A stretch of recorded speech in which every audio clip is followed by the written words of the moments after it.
Aray! Aray to be! Ay, sakit na be! Ang sakit na be!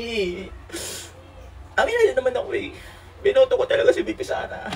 I never did I expect na magiging ganyan siya be. Pero bakit naman siya ganyan? Pangat ang ugali niya. Wala siyang moral be. Napaka-selfish niya. Kung tayo mga pro-government, we have patriotism because we love our country. We are totally devoted to what the country speaks. Ang mga DDS, ang mga uto-uto, they are actually applying the system of political chismosanism. Basahin nyo. Political chismosanism. Political chismosanism is the demonic system, satanic tenets, and luciferic practices of narrow-minded puppets, encompassing the prideful beliefs, shallowness of mind, and devil-shaped trust in Duterte as God of all. I did not capitalize the God because we are not pertaining to the God that we worship. Diba? Yun naman totoo talaga yan, be. Political chismosanism is my term. I am making that as my term. At alam nyo ba, the system will not be called the system if there are no doers. Diba? Sino mga doers niyan? That is divided into three. We have prophets, mga propeta, disciples, lahat yan, small letters lang. And also, the puppets, mga DDS. Sila yung mga doers niyan. Let's watch this. Utang ina ninyo! Pwede po magtanong? Anong tanong? Hindi na ako magtatanong sa iyo kung galit ka. So yun ho ang solusyonin niyo, Mayor, yung manakit sa tao. Ano hindi ko sa...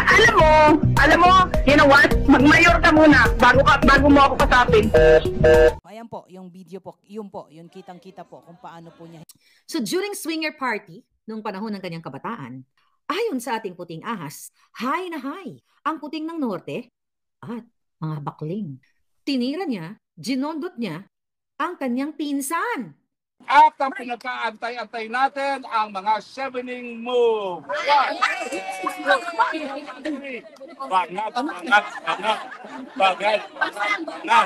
Bangat.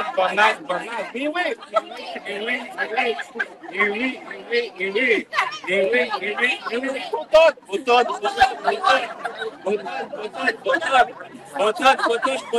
Yan po ha. Pinagputahan ng mga tao means pinagtrabahuhan ng manggagawang Pilipino. Yung mga taong nagtrabaho, tinatawag mong PUTA. Bulakenyo po ako, Mr. Chair. Ganun kakapal ang peslak ni Mrs. Araneta Marcos. Parang masyadong mainit ang ulo ni Sir sa salitang daw. Pero hindi po ba gumagamit din ng mainstream media ng ganyan? In English lang, alleged. Hindi daw ang ibig sabihin nun. Si Kibuloy inakusahan. Walang daw doon. Factual yun. Naakusado. Anong daw? Anong di umano? Walang di umano. Walang daw. Tunay na akusado. Yun ang ibig sabihin ng alleged. Kaya sa mga issue dyan ng kung ano-ano, kesyo, nakaredy na daw ang warrant of arrest ng ICC. Putik yung ICC nyo, 2025 na. Asan na? Nagmula sa lupa, magbabalik na kusa ang buhay mo sa lupa na. Ma'am, comment sa threat ni VP Sara sa kapatid po ninyo. Wala muna akong comment. Pakikinig muna ako. Ano ba sinabi ni Bobo? Hindi ko narinig eh. Hindi raw niya. Ma'am, papalagan daw niya. Papalagan daw po ni Pangulo. Hindi daw dapat pinapalagpas yung mga ganung ano. Okay.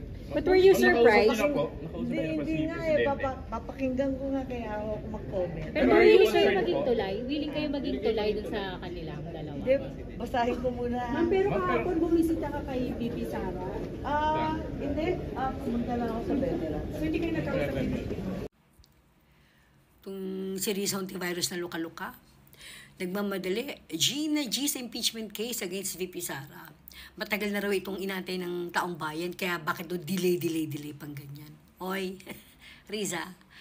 So, EDSA Shrine kwentuhan, hindi ito people power. Hindi pa naman to people power. Pero malay nyo naman, no? Mag-gain ng traction and whatnot. Nandito tayo ngayon sa aming service vehicle. Good morning po sa inyong lahat. At syempre, going to Malacanang ang aming team. 7 piso nga